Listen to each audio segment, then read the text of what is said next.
with charity. We are still reading through the Jesus Storybook Bible. It's written by Sally Lloyd-Jones and illustrated by Jago. Today's story is called A Little Servant Girl and the Proud General. I'm so excited for you to read with me. Naaman was a very important man in a very important army of a very important country. So you see, he was a very, very, very important. But Naaman was sick. He had leprosy, which is a nasty thing that stops you from feeling anything. Bits of you fall off without you noticing, like bashed fingers and squished toes. It might sound funny, but it wasn't. And Naaman certainly wasn't laughing. There was no cure. It never went away. And in the end, it killed you. Naaman needed help. Now, there was a little slave girl who worked for Naaman, and she knew someone who could help him. But there was a problem. Naaman was her enemy. Not long before, Naaman had led an army raid on her home in Israel. He had killed her whole family, carried her off to Syria, and made her into a slave. Every night she cried herself to sleep. She had lost everything. Why would she, of all people, want to help Naaman? Didn't she hate him and want to hurt him back? Didn't she want to make him pay for the wrong he'd done? That's what you would expect. But instead of hating him, she loved him. Instead of hurting him back, she forgave him. I want Naaman to get well, she said to her mistress. There's a man in Israel called Elisha who can heal him. I'll go, said Naaman, loading up his wagons and putting on his flashing armor. But I'll go to the palace because that's where someone important like me gets healed. So he hurried off to Israel and went straight to the king.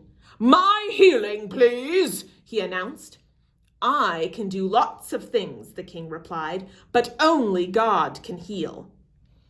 Just then, a message from Elisha arrived. Send Naaman here, it read. So Naaman hurried off to Elisha's house. But Elisha didn't even come out and greet him.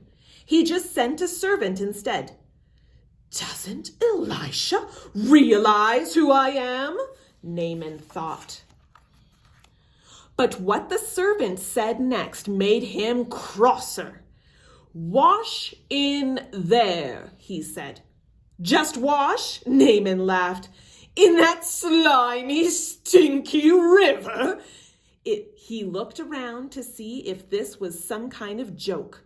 It wasn't. Any person can wash in a river, he thought. I am Naaman. I am important. I should do something important so God will heal me. And he rode off in a rage. Of course, you and I both know that's not how God does things. All Naaman needed was nothing. It was the one thing Naaman didn't have. God knew that Naaman was even sicker on the inside than he was on the outside. Naaman was proud. He thought he didn't need God. His heart didn't work properly. It couldn't feel anything. You see, Naaman had leprosy of his heart. God was not only going to heal Naaman's skin, he was going to heal his pride. Naaman finally agreed to wash in the river, and instantly his skin became smooth like a baby. Naaman wanted to pay Elisha. God healed you. You can't pay, Elisha said. It's free. And so it was that a very sick man was healed, all because of a little servant girl who forgave him. God knew sin was like leprosy. It stopped his children's hearts from working properly, and in the end, it would kill them. Years later, God was going to send another servant to forgive as she did, to forgive all of God's children and heal the terrible sickness in their hearts. Their hearts were broken, but God can mend broken hearts. Friends, isn't that a beautiful story? A wonderful reminder of how important forgiveness is. Jesus loves you, and Jesus forgives all sin, no matter what. Friends, I hope that you'll take a moment to just pray and just ask God to clean out your heart of those yucky things that are inside of it. Thanks for listening, friends. I can't wait to see you again soon. Bye for now.